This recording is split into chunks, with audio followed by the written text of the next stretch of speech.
Comment faire pour être en meilleure santé? Par l'auto-guérison. Alors bonjour, ici Claudine Fortin, coach PNL et fondatrice d'Harmonie et Conscience. Alors, je vais vous partager aujourd'hui en fait les points communs de toutes les démarches que j'ai faites depuis plusieurs années. Donc, que ce soit par la méditation, par les cours d'enseignement de développement personnel et spirituel.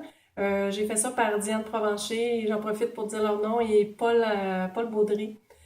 Ensuite, j'ai fait la thérapie avec la CPAH à Saint-Hyacinthe.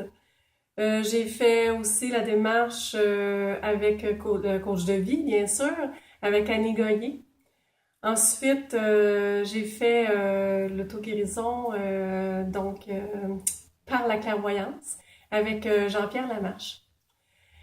Donc, ce que j'ai trouvé qu'ils ont tous en commun, c'est le moment présent. Si on n'est pas dans le moment présent, on ne peut pas être à l'écoute de soi-même, de ce que notre corps a à nous dire et à nous dévoiler. Et tous, ça faut que ça passe par le cœur. Les prises de conscience, on peut pas faire ça par le côté rationnel. Rationnel, souvent c'est un mécanisme de défense. Donc, mais quand on commence à plutôt ne pas se poser la tête, analyser intellectuellement, mais plutôt de se recentrer dans le cœur et de vivre les choses par le cœur, ça change tout, tout, tout.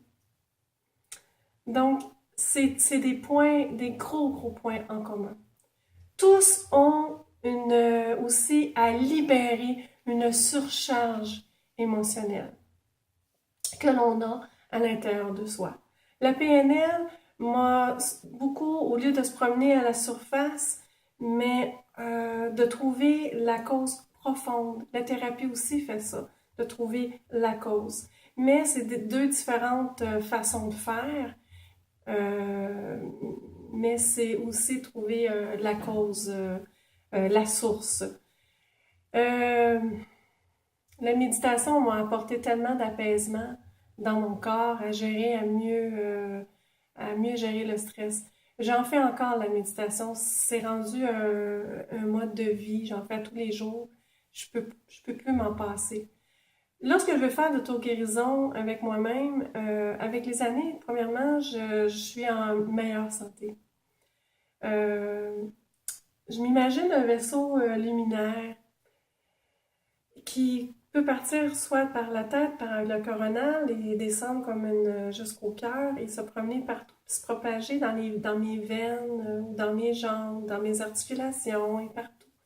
Et je peux remarquer si j'ai des points, des endroits ou des tensions. C'est comme ça que je peux être à l'écoute et je peux défaire les nœuds et je peux enlever les impuretés qui pourraient se dégager. Puis parfois, si j'ai un point dans le dos ou quoi que ce soit, à un moment donné, c'est qu'on développe, qu'on vient que, si on a un point toujours au même endroit, souvent c'est la même raison pourquoi qu'on a mal. Donc, on se découvre, nous, ce que ça veut nous dire, ce mal de dos-là.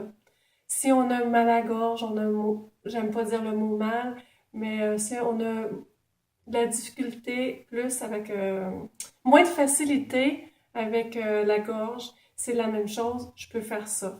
Il faut faire attention aux mots qu'on utilise également. Donc, de ne pas utiliser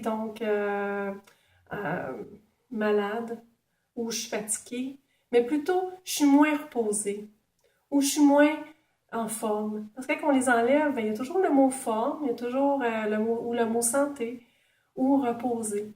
Donc, juste faire attention aux mots qu'on utilise également. Donc, il y en aurait tellement à dire des choses là-dessus, mais vous pouvez m'écrire, laissez-moi des commentaires. Vous avez des questions ou quoi que ce soit, je peux peut-être pouvoir le continuer. Ça fait à peu près 10 fois que je recommence la vidéo et ça me prend trop de temps. Alors, j'espère que j'ai été brève et concise et que ça a su pouvoir vous aider. Alors, eh bien, bonne expérimentation et je vous encourage à avoir du courage et de l'humilité, parce que ça en prend lorsqu'on décide d'explorer en nous ce qu'on a. Alors, d'ici notre prochaine rencontre, ayez le courage de vos ambitions avec énergie et chaleur dans votre cœur, parce qu'ensemble, nous contribuerons à un monde meilleur. Merci tout le monde.